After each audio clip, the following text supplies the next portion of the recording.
Hello mga ka-approve! Nag-crave ako ng something sweet, kaya bigla akong napagawa ng buko pie turon. Tara, magluto na tayo!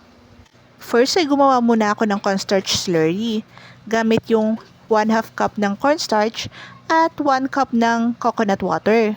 Tapos pwede na natin gawin yung fillings. Sa isang pan, pagsamahin naman natin yung 1 cup ng condensed milk at 4 cups ng coconut meat. Haluin lang natin yan at pakuluin sa mahinang apoy. Tapos ay pwede na natin ilagay yung cornstarch slurry. Haluin lang natin mabuti para maluto yung slurry at hindi mamuo ng husto.